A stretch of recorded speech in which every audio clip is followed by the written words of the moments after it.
السلام عليكم، مرحبا بكم في فيديو جديد على قناتي وقناتكم وصفات وحلويات سكينة. نتمنى تكونوا كاملين بخير وعلى خير وبصحة جيدة.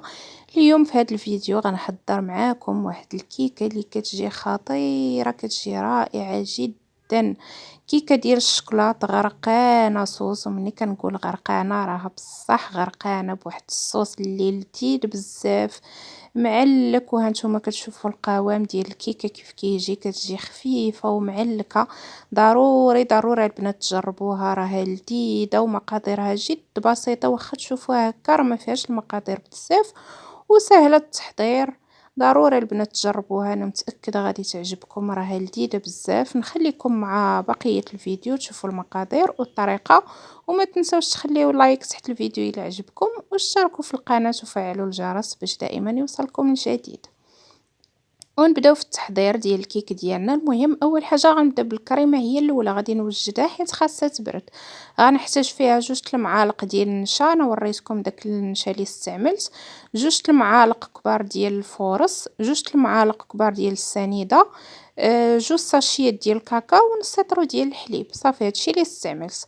المقادير البنات غتلقاوهم كاملين مكتوبين في الوصف ديال الفيديو اولا في اول تعليق. المهم شوفوا الوصف اولا شوفوا اول تعليق، غادي نكتب لكم المقادير. صافي غادي نخلط كلشي هنايا. بالنسبه للنشا والفورص راه كناخذوا معالق كبار يكونوا عامرين، يعني في المجموع عندنا 4 المعالق. اللي ما توفرش ليها النشا دير 4 المعالق ديال الفورص، اللي او العكس يعني، او ديروا 4 المعالق ديال النشا.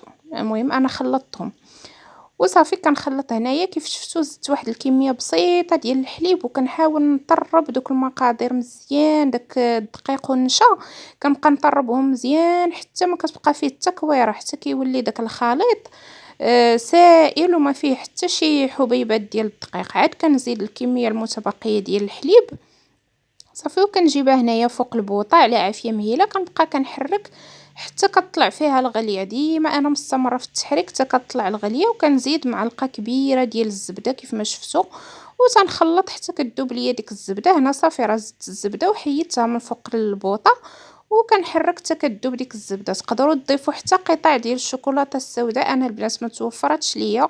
الا توفر عندكم ديروه، راه كيجي لذيذ وكيعطي واحد المذاق لذيذ في هاد الكريمه. المهم الا عندكم الشكلاط كحل اي نوعيه ضيفوه. صافي هنايا كيف شفتوا بقيت كنخلط حتى دابت ليا ديك الزبده. وغنجيب واحد الزلافه ولا شي بول هكا كبير، غنفرغ فيه ديك الكريمه ديالي كامله، وغنغطي ليها الوجه ديالها بالسلوفان، ولا استعملوا شي بلاستيك، شي يعني بلاستيك اللي تيكون غذائي. تنغطيه هكا، كنقيس الوجه ديال الكريمه بداك البلاستيك، وكندخلها للثلاجه باش تبرد. هاد القضيه البنات اللي كندير باش ما تكونش لينا ديك القشره، ما كديرش لينا الكريمه ديك القشره من الفوق. صافي غندخلها للثلاجه نخليها تبرد مزيان، وغندوز نحضر الكيك. بالنسبه للكيك ديال الشوكولات غتحضروا اي كيك ينجح معاكم، اي كيك كيصدق ليك غتحضريه. المهم انا غادي نوجد معكم الكيك المعتمد عندي ديال الشوكولات. هاد الوصفه البنات راه ما كنبدلهاش، الا رجعتوا للفيديوهات ديالي القدام غتلقاوني ديما اي وصفه فيها كيكه الشوكولاته هذه هي الوصفه ديالي. كندير 2 ديال البيضات، واحد القبيصه ديال الملحه، وكاس لاروب ديال السكر سنيده. كنخلط هادشي مزيان مزيان البنات، كنطرب ديك السنيده حتى كتذوب.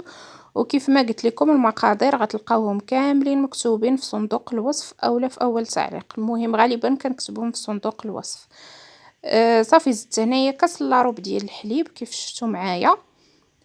المهم كما قلت لكم هاد الكيكه راه ناجحه 100%، كيكه الشوكولات ناجحه. وكنضيف هنايا ربع كاس ديال الزيت. انا حاولت نهز لكم الكاميرا باش تشوفوا داك الربع كاس ديال الزيت، راه غير شويه يعني، نص كاس ناقص بشويه. المهم ما كتبغيش هي الزيت بزاف. صافي وكنزيد دابا الدقيق. بالنسبه للدقيق كاس ديال الدقيق فقط. يعني الخليط راه كيجيكم جاري، غيبان لك جاري ولكن راه كيجي يعني كتجي الكيكه ناجحه وكتجي خفيفه. واخا تشوفي الخليط جاري يعني مازال خاصو الدقيق، ما تزيديش الدقيق. صافي زدت هنايا 2 ساشيات ديال الكاكاو، وغادي نزيد ساشيه ونص ديال خميره الحلويات. هانتوما الساشيه الاولى زدتها كامله، وهذه غندير غير النص ديالها. في المجموع البنات اللي كيبغيو يعبروا غديروا 10 غرام ديال خميره الحلويات. صافي غادي نغربل، طبعا كلشي كيتغربل باش ما يبقاوش لنا دوك الكويرات. وكنخلطو مزيان المقادير ديالنا. كتطربيه هكا حتى كيندمج داك الدقيق، وغتلاحظوا معايا ان الخليط غادي يبان لكم جاري، ولكن راه هذاك هو القوام ديالو، ما تزيدوش الدقيق.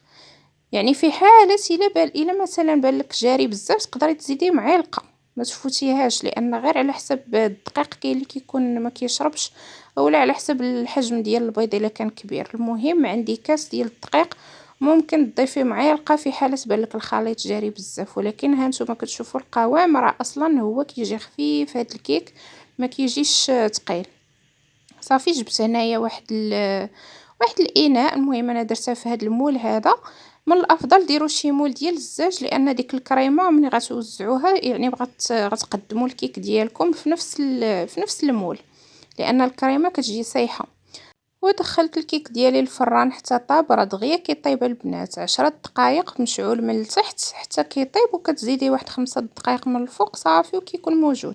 صافي خرجته هنايا باقي سخون، تقبتو مزيان بالفرشيطه كامل، وغادي نفزقو الحليب اللي كيكون عادي يعني بدرجه حراره الغرفه.